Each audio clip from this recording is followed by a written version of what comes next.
What classifies as a comfort food movie? Well, since I'm the one who made up the term, I'll tell you. It's a familiar film that evokes positive emotions in you. It's a guaranteed smile on your face, brought on by the movie itself or a specific feeling that the film brings with it due to an initial experience when you first saw the movie. Now, The Burbs easily falls into the comfort food movie category. Now, before I take you on a tour of this wonderful film and we discuss some of the more memorable scenes, let's go ahead and get the content creator crap out of the way. So, this is where I tell you to hit the like and subscribe, even though I myself never hit like and subscribe on anyone's videos. So, you know what? Let's not. If you really enjoyed the content, you don't really need me to remind you to do those things. Okay, let's go ahead and pull up the specs on this movie. So we've got The Burbs, released in 1989 and directed by Dante. Now, if that name sounds familiar to you, it's because he's responsible for some of the biggest cult classic films of the 80s and 90s. Now, I'm not going to list all of them, but I do want to highlight two small underrated films that he made, Small Soldiers and The Explorers. Those are underrated films that I feel like maybe in the future we should do some videos on it, yeah? Anywho, so The Burbs stars Tom Hanks, who has been in my movie life ever since I was 9 years old, and I snuck downstairs late one weekend night to watch Bachelor Party on cable. Now, let me tell you, at 9 years old, that is a wild movie, and I haven't watched that movie in decades, and yet I can remember clear as day the scene where the guy has sex with the transvestite, and then when he finds out because she pees standing up, he just rips his clothes off and screams and jumps in the shower. Never gonna forget that as a kid. Anyway, Tom Hanks plays Ray Peterson. He's the leader of our wacky gang of intrusive neighbors. Also Bruce Dern, who plays the retired Marine Mark Rumsfeld. And finally, we have our buffoon of the group, Art Weingartner, played by Rick Ducommun. We also have Corey Feldman and Carrie Fisher in the film, although they play small supporting roles. Corey Feldman in particular, he's kind of like a manifestation of the audience. He mainly sits around watching the hijinks unfold, much like a moviegoer would. Okay, now that we've got the specifics out of the way, let's go ahead and dive into the film, shall we? So I do want to say that there's going to be spoilers ahead. I'm going to talk about the film in detail, although I will skip certain scenes which I feel are not relevant and will not take away from me discussing the film. So if you've never watched The Burbs, I highly recommend it. It's a fantastic film. So the film starts off by introducing our hero of the story, Ray, and the spooky house next door. The house looks like something out of The Monsters, and the film suggests supernatural forces at work, but this ain't that type of movie. There's this cute little scene where Ray tries to cross over the lawn of the neighbor's yard and the wind starts howling, and then as soon as he steps back, the wind immediately stops, and it's just some of the comedy of the film, but it doesn't suggest anything supernatural. In fact, I would say that that's probably all in Ray's head, because Ray has a very vivid imagination in this movie. Anyway,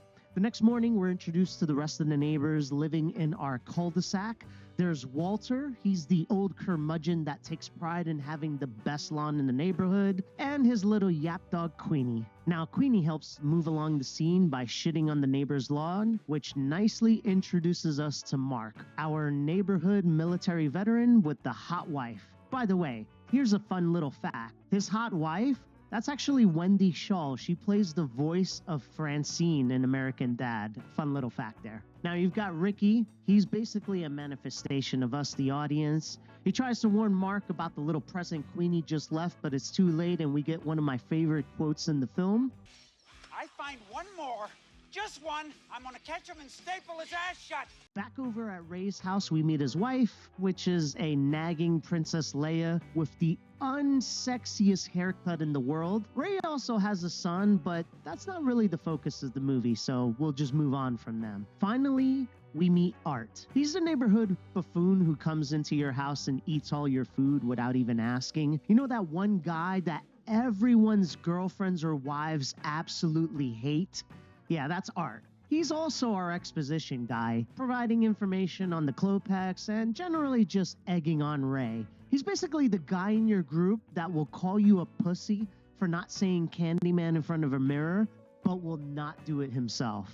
Outside, we get a first look at a Klopek, who I will call Pinocchio. He scurries back inside, but who can blame him? The entire neighborhood stops in their tracks to stare. Art instigates Ray to say hello, and Ray gets fed up and drags Art to the house. They ring the doorbell, they agitate a bee's nest, they get stung up, and Mark ends up hosing them down. There's this funny little scene at the end where Art has a bee inside of his mouth. Later that night, Art grabs Ray and they meet Mark outside for a little neighborhood reconnaissance. This is when we first see the Klopeks activating their gigantic basement furnace full force, followed by a strange scene where Pinocchio drives his car from the garage to the sidewalk of his house, which is, 15 feet, only to get out of the car, dump a gigantic black bag in the garbage can, and mercilessly pound on it to get it to fit in the can. Now, our three amigos witness this and want to investigate, but all of a sudden it starts raining really hard, so they decide to do it next thing early morning. Morning arrives, and so does, unfortunately, our garbage men, ready to take away our evidence. Our trio intercept, and we get this hilarious scene with our good old friend Dick Miller fighting with Art and Mark, who jump right into the garbage truck like it's a hot tub. Another great quote from Mark here. Or you're gonna pick up the mess because you are a garbage man. I took up garbage in cans, not from the street.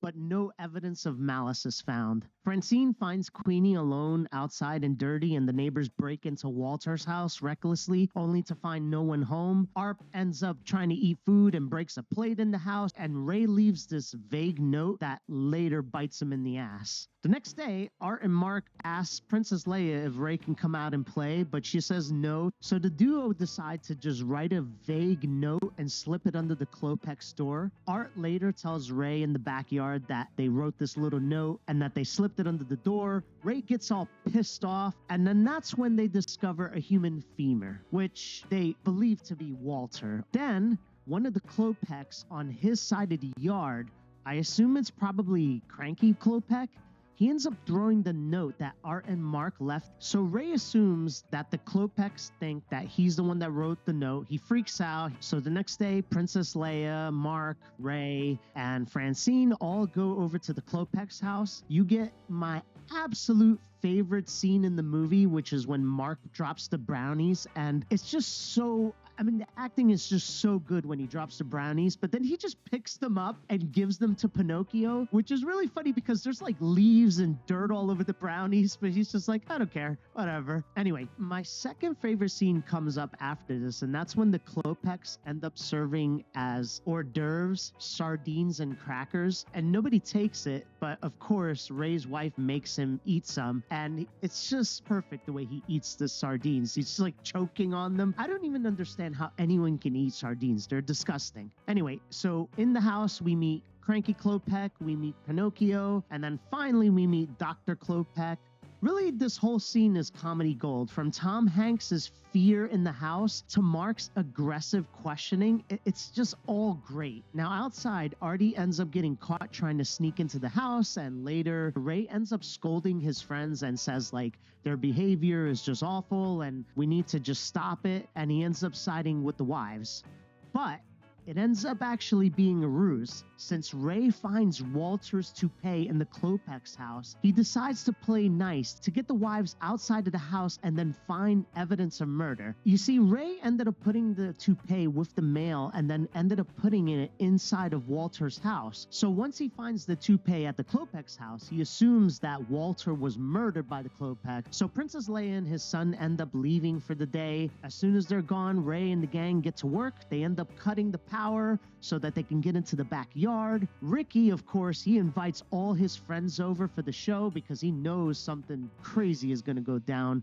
Mark goes into full war dog mode, perching up on his roof with a sniper rifle, no less, which is just perfect. Now, Artie fries what little brain cells he has shutting down the power, and then Ray begins digging around the yard where he saw the Klopeks digging the other night. After finding nothing for a few hours, they move into the house, and Ray begins digging in front of the furnace, believing that's where the bodies are buried. Meanwhile, outside, the Klopeks have caught on to what's going on and decide to go in reverse and get the cops to come with them. Also, Mark ends up seeing Walter alive and being led to his house by the family. You see, Walter ended up having a heart attack, and that's why he left without his dog or any type of notification at all. Now, Artie runs outside of the house just as the Klopeks and the cops arrive, screaming that they hit a gas pipe, and the house explodes with Ray in it. Of course, this is not that dark of a movie, so Ray ends up surviving.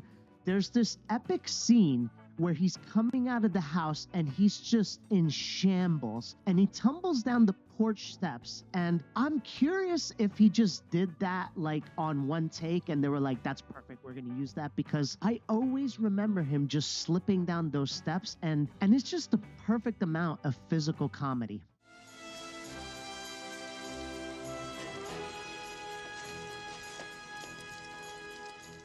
So as Ray is being charged by numerous crimes by the detective there, Artie is talking about how like they're the killers and the Klopeks are the ones that you should be investigating. And that's when Ray has enough. So Ray goes on this epic rant how suburbanites are really the crazy people, constantly worried about their lawns, spying on their neighbors, thinking the worst of them. And so with that epic rant out of the way, Ray demands to be taken to the hospital. He throws himself inside of the ambulance, he closes the doors, and he's like, just take me to the hospital. Now, this is where the twist comes in. Dr. Klopek ends up going in the ambulance with Ray, and just as they're driving away, Ray is apologizing to the doctor, and he's saying like, I'm gonna fix your house. He's like, I got a bunch of tools to fix your house, which I'm thinking, dude, the house blew up. No amount of tools is gonna fix that house. But that's when Dr. Klopek reveals that they actually are killing. You see, the Klopeks were hiding all the bodies inside of the furnace. So they were killing the people, and then they would throw them in the furnace to burn up the bodies, and then all the bones were in the furnace. The problem is that Artie and Ray never checked the inside of the furnace, but Dr. Klopek, he thinks that they're smart enough that they did check inside of the furnace. So Dr. Klopek is planning to kill Ray. Now, there's a struggle. They end up falling out of the ambulance back into the neighborhood.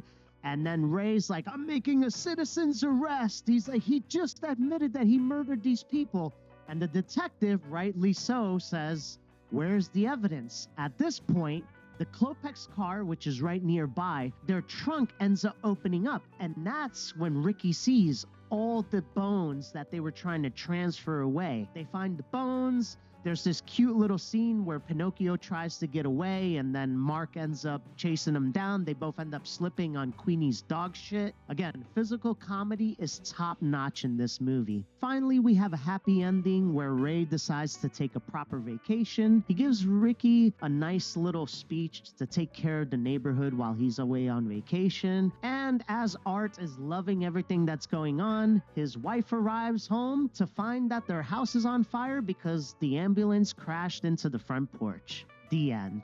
So now that we've taken that wonderful journey into the Burbs, I wanted to highlight some standout parts of the film. The first big standout to me is the music. There's this beautiful, spooky, and chippy suburban music. When you see who the composer is, Jerry Goldsmith, and when you look at the man's resume, you understand why this music is so good. The cast, of course, is great. I actually find Mark to be my favorite character, but I relate much more to Ray. House, wife, kid, DIY, all that stuff is what's in my life now. But back to the actors, Tom Hanks, Bruce Dern, even Rick Ducommun. I haven't seen him in any other movies as of late, but Tom Hanks and Bruce Dern, Tom Hanks is still working, but Bruce Dern was recently in Once Upon a Time in Hollywood. So the man is still working as well. To see these big Hollywood actors back in these older movies, it's almost like a time capsule. The acting, the actors themselves, the characters, I guess, they all fit perfectly. Now, there's one final thing that I wanted to highlight, and that is the setting. Specifically, the cul-de-sac, the suburban neighborhood. When I was a teen, me and my friends all agreed that once we became adults, we would all move in to like a suburban cul-de-sac, just like in the film. Of course, life never works out that way, but it speaks to the influence this movie had on my life and the lives of others. when I was talking about that stuff, I was in my teens in the late 90s, and yet I was looking forward to getting older and having a house and being Ray and having my friend Mark and Artie. And that's one of the things that I absolutely love about this film is like, you just want to be there. Like, you just want to be a part of the neighborhood. You want to be a part of the group. And that's what I wanted when I was younger. You know, I wanted that perfect suburban setting where everybody knows each other on a personal level and we all hang out on the evenings and play poker while our wives are off doing other things. It's the American dream, and this film gives you that nostalgia for that simple life of a white picket fence, a lovely neighborhood filled with your friends, and just Indian summer days of doing DIY around the house and having a nice cold iced tea. If anybody else has felt the same about this movie, comment below. I'd love to hear how this movie makes you feel, because that's how this movie makes me feel. It's like a warm blanket. It's the familiar. It's like Ray and Art and Mark are my friends. Ah, what a fantastic film. Well, that's it for me today. I had such an enjoyable time discussing this film, and I hope that you had an enjoyable time listening. I've got a lot more videos on the way, but I'm taking a little bit more time with them, so they're not like a complete mess as my previous videos have been. So until the next video, thank you for your time, thank you for your patience, and thank you for your love. Peace out. Peace out.